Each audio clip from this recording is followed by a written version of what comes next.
அன்புக்குரிய மாணவ செல்வங்களே, உங்கள் அனைவருக்கும் பணிவான வணக்கங்கள். போட்டித் தேர்வுக்கு தயாராகி கொண்டிருக்கின்றீர்கள். உங்களுக்கு என்னுடைய பாராட்டுகளையும் வாழ்த்துக்களையும் மீண்டும் தெரிவித்துக் கொள்கிறேன்.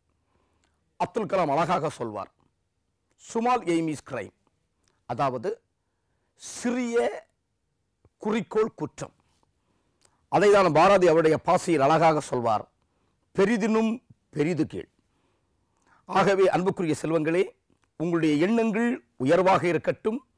உயர்வான எண்ணங்களை நோக்கி உங்களுடைய பயணங்களை நீங்கள் முன்னெடுத்து வையுங்கள். அதற்காக திட்டமிட்டு உழையுங்கள். நிச்சயமாக நாளைய மருத்துவர்களாக இன்றைய கனவு உங்களுக்கு நிறைவேற உங்களை வாழ்த்தி மீண்டுமாக நம்முடைய பாடப்பகுதிக்குள்ள கடந்த ஆண்டுகளில் கேட்கப்பட்ட ஆல்கஹால் மற்றும் ஈதர் என்ற பாடப்பகுதியில் இருந்து சில வினா தொகுப்புகளை நாம் இந்த வீடியோவில் பார்க்க போகிறோம். இப்போ பார்த்தீங்கன்னா, இந்த ஆல்கஹால் மற்றும் ஈதர் என்ற பாடத்தில் ரொம்ப முக்கியமான ஏரியாவாக நான் சொன்னேன் ஃபீனால் ஏரியா. ஸோ பார்த்தீங்கன்னா ரொம்ப முக்கியம். இந்த ஃபீனால் வரக்கூடிய ரியாக்ஷன் இது நேற்றினுடைய தொடர்ச்சி. நம்ம முந்தைய ஒரு வீடியோவில் ஃபீனாலுடைய வேதிவினைகளை பார்த்தோம். இப்போ இந்த வீடியோவில் அதனுடைய தொடர்ச்சியாக கடந்த ஆண்டுகளில் கேட்கப்பட்ட ஃபீனாலுடைய வேதிவினைகளை பற்றி நம்ம பார்க்க போகிறோம். இப்போ பார்த்தீங்கன்னா, இப்போ ஃபீனாலுடைய வேதிவினைகளை நீங்கள் ஒரு ஷார்ட் அவுட் பண்ணி நீங்கள் படித்து வச்சுட்டிங்கன்னா எந்த கேள்விகள் கேட்டாலும் உங்களுக்கு எளிதாக சொல்ல தெரியும். உதாரணமாக பார்த்தீங்கன்னா, ஃபீனாலை பொறுத்த அளவில் இதுதான் ஃபீனால். ஸோ ஃபீனால் ஒரு பேஸோடு வினை புரியும் பொழுது, இதை நீங்கள் பிள்ளைகள் நோட் பண்ணி வச்சுக்கணும். ஃபீனால் ஒரு பேஸோடு வினை புரியும் பொழுது, உதாரணமாக சோடியம் ஹைட்ராக்சைடு அல்லது பொட்டாசியம் ஹைட்ராக்சைடு போன்ற ஒரு காரத்தோடு வினை புரியும் பொழுது நமக்கு என்ன நடக்கும்னா, இரண்டு நீர் மூலக்கூறு வெளியில் போயிடும். அப்போ சோடியம் ஃபீனாக்சைடு கிடைக்கும். சோடியம் ஃபீனாக்சைடு கிடைக்கும். இது ஃபர்ஸ்ட் ரியாக்ஷன். ரெண்டாவது ரியாக்ஷன் பார்த்தீங்கன்னா, ஃபீனால் கார்பன் டை ஆக்சைடுடன் வினை. ஃபீனால் கார்பன் டை ஆக்சைடுடன் சோடியம் ஹைட்ராக்சைடு வினை புரியும் பொழுது இந்த வினைக்கு என்ன பேர்னா கோல்ஃப் வினைன்னு பேர். பிள்ளைகள் நோட் பண்ணி வச்சுக்கணும். கோல்ஃப் வினை. இதில் நமக்கு என்ன கிடைக்கும்னா சாலிசிலிக் அமிலம் கிடைக்கும். சாலிசிலிக் அமிலம் இந்த வினையில் கிடைக்கும். மூன்றாவது பார்த்தீங்கன்னா, ஃபீனால் குளோரோஃபார்முடன் வினை. CHCl3 குளோரோஃபார்முடன் ஒரு காரத்தின் நிலையில் வினைப்படுத்தும் பொழுது இந்த வினைக்கு பேர் ரீமர் டீமன் வினைன்னு பேர். ரீமர் டீமன் வினை. இதில் என்ன கிடைக்கும்னா விளைபொருள் சாலிசிலிக் ஆல்டிஹைடு கிடைக்கும்.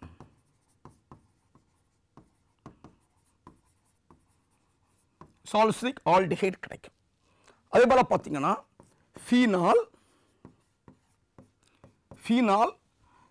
C6H5N2Cl, அதாவது பென்சீன் டயசோனியம் குளோரைடு வினை புரியும் பொழுது இதுக்கு வினைக்கு பேர் இணைப்பு வினைன்னு பேர். இணைப்பு வினை.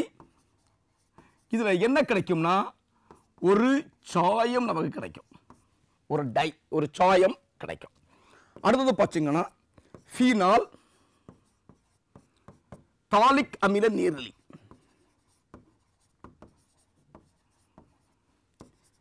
நீரிலி. டாலிக் அமில நீரிலியோடு வினைப்படுத்தும் பொழுது நமக்கு என்ன கிடைக்கும்னா பினாப்தலின் கிடைக்கும். பினாப்தலினை தருகிறது. அடுத்து பார்த்தீங்கன்னா, ஃபீனாலை நீர்த்த நைட்ரிக் அமிலத்தோடு வினைப்படுத்தும் பொழுது, இதெல்லாம் முக்கியமான வினைகள். இந்த சுருக்கத்தை பிள்ளைகள் நீங்கள் தெரிஞ்சுக்கணும். ஃபீனால் நீர்த்த நைட்ரிக் அமிலத்தோடு வினைப்படுத்தும் பொழுது நமக்கு என்ன கிடைக்கும்னா ஆர்த்தோ நைட்ரோஃபீனாலையும் பேரா நைட்ரோஃபீனாலையும் தரும்.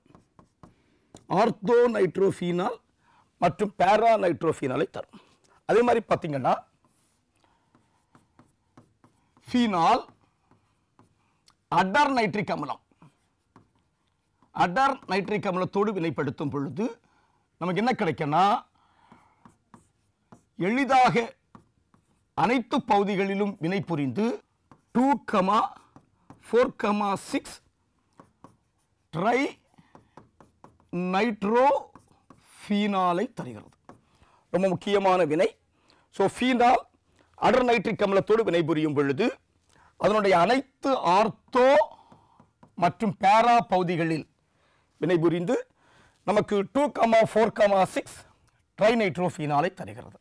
அதே மாதிரி பார்த்தீங்கன்னா புரோமினேற்றம் ஃபீனால் புரோமின் நீருடன் வினைபுரியும் பொழுது ரொம்ப முக்கியமான வினை. புரோமின் நீருடன் வினைபுரியும் பொழுது அதே மாதிரி புரோமின் நீர் மிக அதிகமான போலரைசேஷன் அது நடத்தும். ஸோ அங்கே போலரைசேஷனை நடத்துறதுனால அனைத்து ஆர்த்தோ மற்றும் பேரா பொசிஷனில் புரோமின் உள்ள வரும். அப்போ 2,4,6 ட்ரை புரோமோ ஃபீனாலை தரும். இதே இது ஃபீனாலை புரோமின் முன்னிலையில் கார்பன் டைசல்ஃபைடுடன் வினைப்படுத்தும் பொழுது நமக்கு பேரா புரோமோ ஃபீனாலை மட்டும் தரும். பேரா புரோமோ ஃபீனாலை மட்டும் தரும். ஸோ இந்த 9 வினைகளையும் பிள்ளைகள் நீங்கள் வந்து ஃபீனாலை பொறுத்தளவு நீங்கள் தெரிஞ்சுக்கிட்டீங்கன்னா இதிலிருந்து கேட்கக்கூடிய கேள்விகளுக்கு எளிதாக உங்களால் பதிலளிக்க முடியும். ஸோ இதை ஷார்ட் அவுட் பண்ணிவிட்டு இதை நீங்கள் நோட் பண்ணி அழகாக புரிஞ்சு படிச்சிட்டிங்கன்னா இந்த ஃபீனாலுடைய பாடப்பகுதியில் கேட்கக்கூடிய வினைகளினுடைய வினாக்களை உங்களால் எழுத முடியும். ஓகே. ஸோ அந்த வகையில் கடந்த ஆண்டுகளில் கேட்கப்பட்ட ஃபீனாலுடைய வேதி வினைகளுடைய தொகுப்புக்கு நம்ம போலாமா? ஓகே, பாருங்க. ஃபர்ஸ்ட் கொஸ்டின் பாருங்க. Phenol reacts with phthalic anhydride. அப்போ ஃபீனால் ரியாக்ட் பண்ணுது, எதோட ரியாக்ட் பண்ணுது? தாலிக் அன்ஹைட்ரைடோடு ரியாக்ட் பண்ணுது.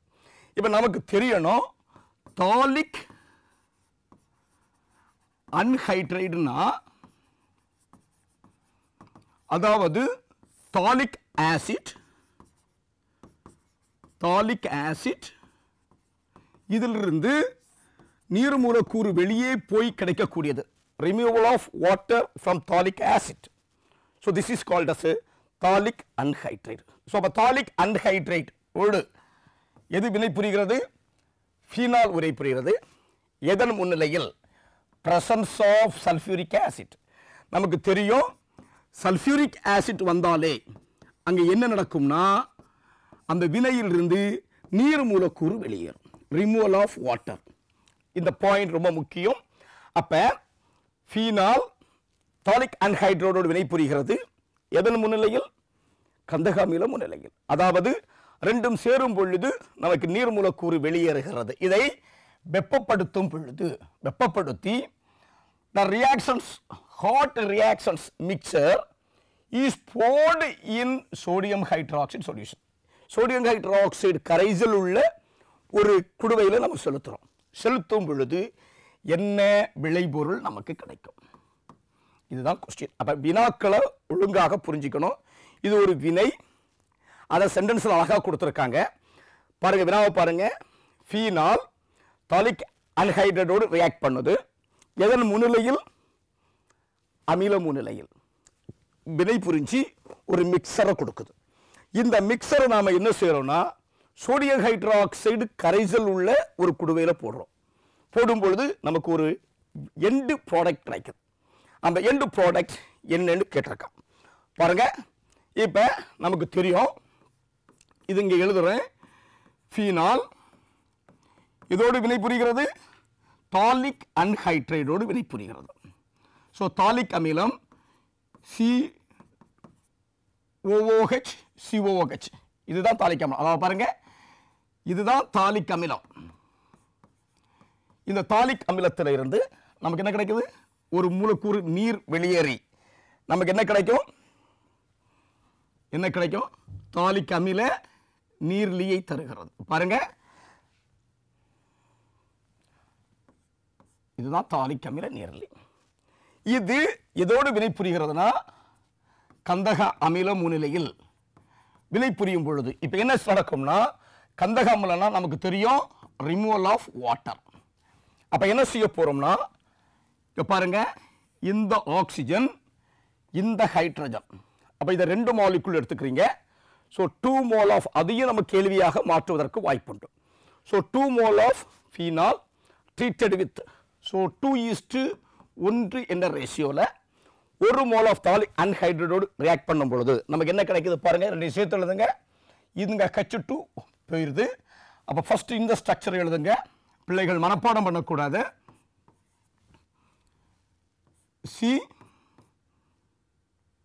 சி டபுள் பாண்ட் O, இங்க O, இந்த இடத்துல ஒரு ஃபீனால் ஸ்ட்ரக்சர்,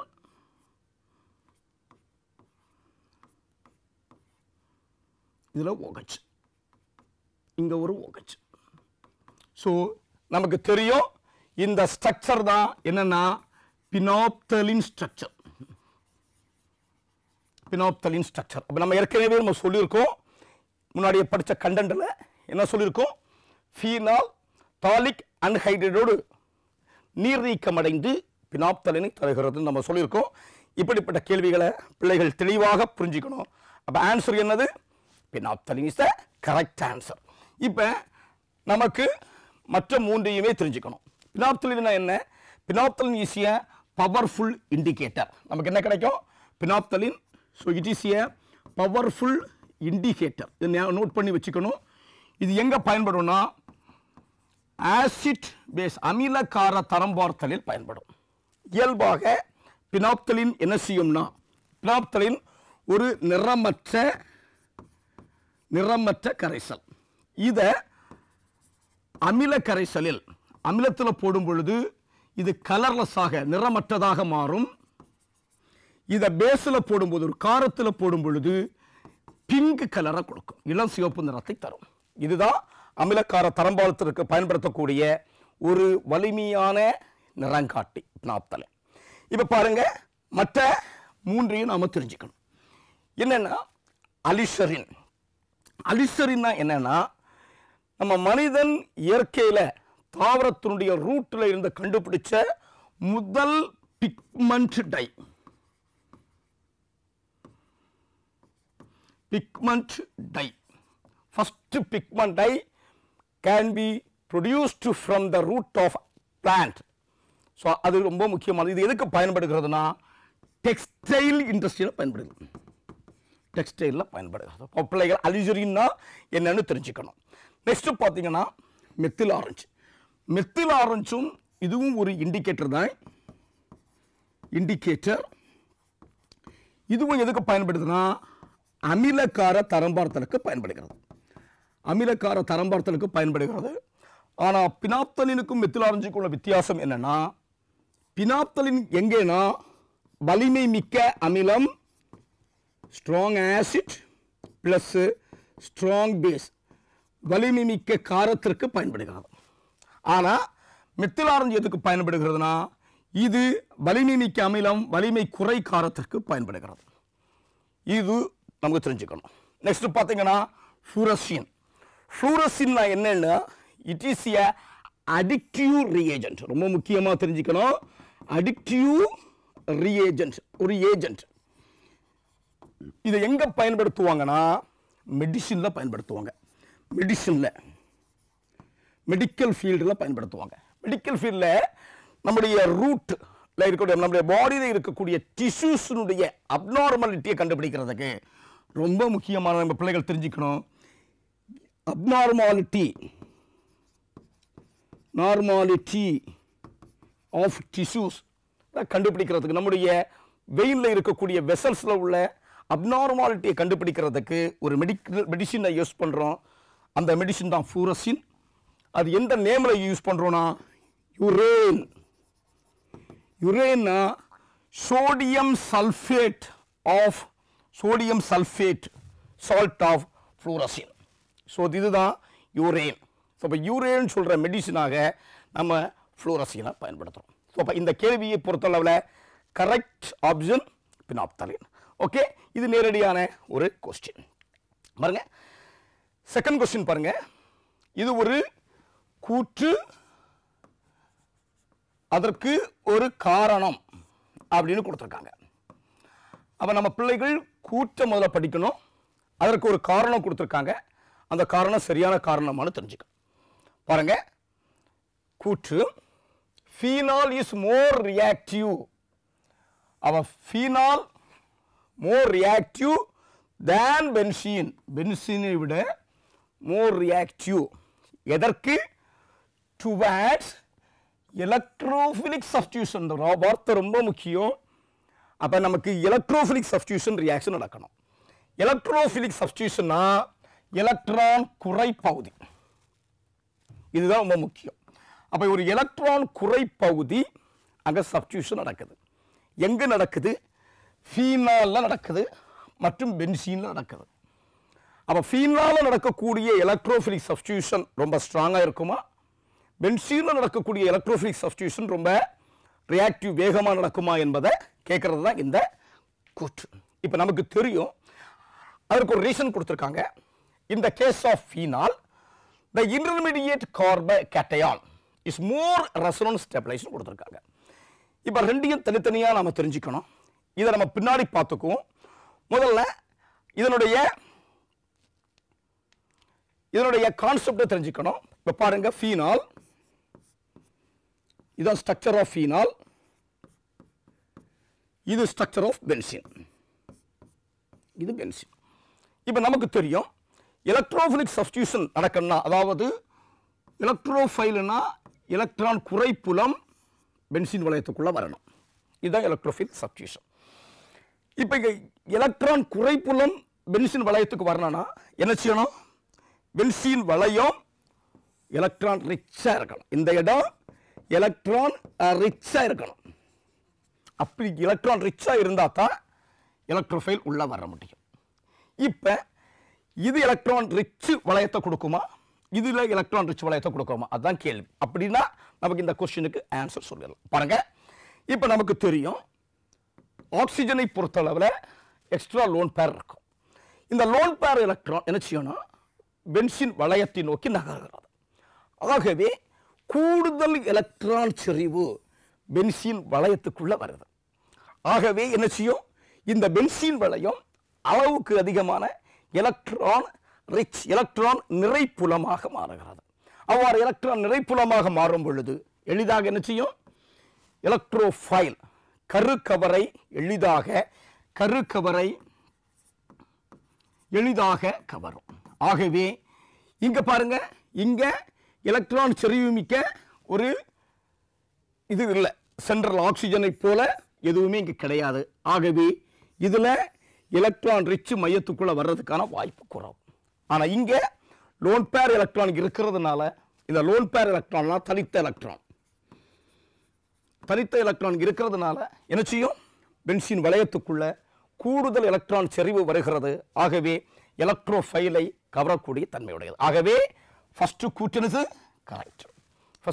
கரெக்ட் அதற்கு காரணம் கொடுத்திருக்கான் பாருங்க in this case of phenol ஒப்பிடும் பொழுது the intermediate carbocation நமக்கு தெரியணும் ஒரு எலக்ட்ரோஃபைல் உள்ள வரணும்னா அங்க ஒரு இன்டர்மீடியேட் ஃபார்ம் ஆகணும் அவ்வாறு உருவாகக்கூடிய இன்டர்மீடியேட் எதுனா கார்போகேட்டையான் இன்டர்மீடியேட் இந்த கார்போகேட்டையான் இன்டர்மீடியேட்டின் காரணமாக என்ன உருவாகணும்னா ரெசோனன்ஸ் ஸ்டெபிலைசேஷன் உருவாகணும் எதுல ரெசோனன்ஸ் ஸ்டெபிலைசேஷன் உருவாகுமோ அது அதிகமான நிலைப்புத்தன்மை உடையது அது எளிதாக வினையை நிகழ்த்தும் இங்க பாருங்க பென்சீனை பாருங்க நமக்கு இங்க இன்டர்மீடியேட் ஃபார்ம் ஆகிறதுக்கு வாய்ப்பே இல்லை ஏன்னா எந்த விதமான எலக்ட்ரான் கவர் பொருளும் இங்க கிடையாது சரியா ஆனா இங்க என்ன இருக்கு பாருங்க ஆக்சிஜன் இருக்கிறதுனால இங்க எலக்ட்ரான் செறிவு மாறுகிறது ஆகவே அங்க ஒரு இடைநிலை பொருள் உருவாகிறது இன்டர்மீடியேட் உருவாகிறது அந்த இன்டர்மீடியேட்டின் காரணமாக இதுல என்ன உருவாகும் ரெசோனன்ஸ் ஸ்டெபிலைசேஷன் உருவாகும் அதன் காரணமாக இது நிலைப்புத்தன்மை உருவாகிறது ஆகவே ரீசனும் சரியான ரீசன் ஆகவே பாருங்க இந்த ரெண்டும் சரியான காரணம் அதற்கு சரியான விளக்கம் ஆகவே ஆன்சர் என்னது first one is the correct answer so இப்படிப்பட்ட கேள்விகள் கேட்கும் பொழுது ஒவ்வொரு கான்செப்ட் ஒவ்வொரு ஸ்டேட்மெண்ட்டையும் தனியாக எடுத்து பிள்ளைகள் பார்க்கணும். Okay right. மூன்றாவது பாருங்க, மூன்றாவது கொஸ்டின். இது ஒரு ரியாக்ஷன்ஸ் டைப்பில் கொடுத்துருக்காங்க. அப்போ நமக்கு ரியாக்ஷன் தெரிஞ்சிச்சுன்னா ஆன்சர் ஓகே. இங்கே பாருங்க, சிம்பிள் ரியாக்ஷன் ஃபீனால் என்ன செய்யுதுன்னா சிங்க் டஸ்டோடு வினைபுரிகிறது. சிங்க் டஸ்டோடு வினைபுரிஞ்சுன்னா ரொம்ப சிம்பிள், ஞாபகம் வச்சுக்கணும். சிங்க் டஸ்ட்னா removal of oxygen. Zinc dust போடுறோன்னா அங்கே என்ன நடக்கும்? ஆக்சிஜன் ரிமூவ் ஆகும். This is called as reduction reaction, ஒடுக்க வினைன்னு பேர். அப்போ ஒடுக்கம் நடக்குது. இங்கே பாருங்க, அப்போ இங்கே இருக்கக்கூடிய இந்த ஆக்சிஜன் ரிமூவ் ஆகுது. ரிமூவ் ஆகும் பொழுது அப்போ என்ன கிடைக்குது? ஆக்சிஜன் இல்லாத ஒரு இது. Okay, this is called as X. So இதுக்கு பேர் என்னதுன்னா நமக்கு தெரியும், இதுக்கு பேர் பென்சீன். பென்சீன், எக்ஸ் என்பது பென்சீன். நெக்ஸ்ட் என்ன நடக்குது பாருங்க, இது என்ன செய்யறோம்? CH3Cl மெத்தில் குளோரைடோடு போடுறோம். எப்பொழுதுமே இதுக்கு பேரு ஆல்கைலேஷன் ரியாக்ஷன் பேர். ஆல்கைலேஷன் ரியாக்ஷன்.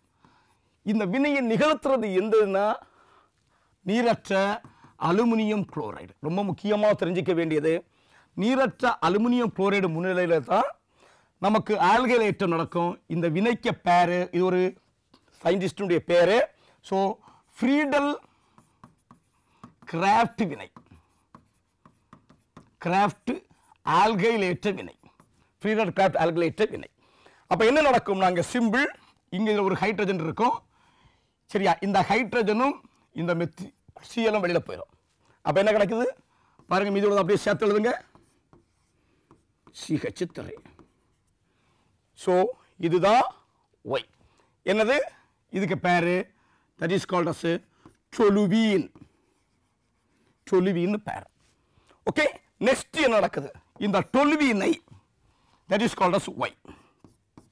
இந்த டொலுவீனை என்ன செய்யறோம்? ஆல்கலின், ஆல்கலின் KMnO4 நமக்கு தெரியும். ஆல்கலின் KMnO4 அதுக்கு பேரு பேயரின் காரணின்னு நம்ம ஏற்கனவே சொல்லியிருக்கோம். பேயஸ் காரணி. ஸோ பேயஸ் காரணி முன்னிலையில் போடும்போது இது என்ன நடக்கும்னா பவர்ஃபுல் ஆக்சிடேஷன் ஏஜென்ட். அப்போ என்ன நடக்கும்? ஆக்சிடேஷன் நடக்கும். ஆக்சிஜன் ஏற்ற வினையை நிகழ்த்தும். அப்போ என்ன நடக்கும்? இந்த இடம் அப்படியே ஆக்சிஜனேட் ஆயிரும். அப்போ இந்த ஹைட்ரோ கார்பன் பகுதி ஆக்சிஜன் அடைந்து எப்படி மாறும்னா அமிலமாக மாறும். COOH. ஸோ இதுதான் இசட். நம்ம என்ன கேட்டிருக்காங்க? இசட் கேட்டிருக்காங்க. ஸோ இந்த ரியாக்ஷன்ல இருந்து இசட்டை கேட்டிருக்காங்க. ஸோ இசட் இதுக்கு பேர் என்னன்னா பென்சோயிக் அமிலம். பென்சோயிக் அமிலம். அப்போ எங்க இருக்கு பாருங்க. ஸோ இசட் பென்சோயிக் அமிலம். So that is called correct answer. D is the correct answer. பாருங்க, இப்போ எங்க 4 ஆப்ஷன் கொடுத்துருக்காங்க. இதுல பென்சோயிக் ஆசிட் இசட். இப்போ நமக்கு ஒவ்வொன்றுமே ஆன்சர் பாருங்க. ஏ பென்சீன், அதுதான் எக்ஸ். அப்போ எக்ஸ் மட்டும் கேட்டால் பென்சீன். இப்போ இந்த ரியாக்ஷனை கொடுத்துட்டு இதில் இருந்து ஃபைண்ட் எக்ஸ்ன்னு கேட்குறான்னு வச்சுக்கோங்க. அப்படின்னா என்ன செய்வீங்க? பென்சீனை நீங்கள் எழுதணும். ஓகே, நெக்ஸ்ட் பாருங்க, ஒய் கேட்குறான்னு வச்சுக்கோங்க. என்ன இருக்கு? Answer toluene. ஓகே, அப்போ ஒய்னா டொலுவீன். பட் நமக்கு கேட்டிருக்கிறது வந்து Z. So that is called as correct answer. So இந்த மூன்றும் ஆன்சர் கிடையாது. ஸோ இது வந்து ஒரு டைரக்டாக ரியாக்ஷனை கொடுத்து கேட்கக்கூடிய வினை. இப்படிப்பட்ட கேள்விகளுக்கு பிள்ளைகள் அந்த ஈக்குவேஷனை தெரிஞ்சுக்கிட்டீங்கன்னா எளிதாக நம்ம பதிலளிக்கலாம். ஓகே, அன்புக்குரிய மாணவ செல்வங்களே, இவ்வளோ நேரமும் நாம் ஃபீனாலுடைய வேதி வினைகளை பார்த்தோம்.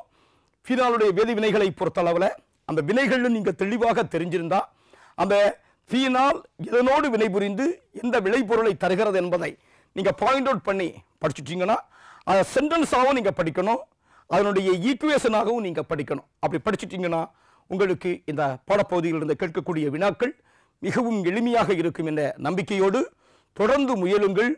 ஏனென்றால் தேங்கிய நீரோடை எப்பொழுதும் கொசுக்கள் வசிக்கக்கூடிய இருப்பிடமாக மாறிவிடும். பாய்ந்து செல்லும் நீரோடை பாசனத்தினுடைய வாய்க்கால். ஆகவே நீங்கள் வாய்க்காலாக பாசனத்துக்கு பயன்பட உங்களை வாழ்த்தி மீண்டுமாக உங்களை சந்திக்கும் வரை உங்களிடமிருந்து விடைபெறுகிறது. நன்றி, வணக்கம்.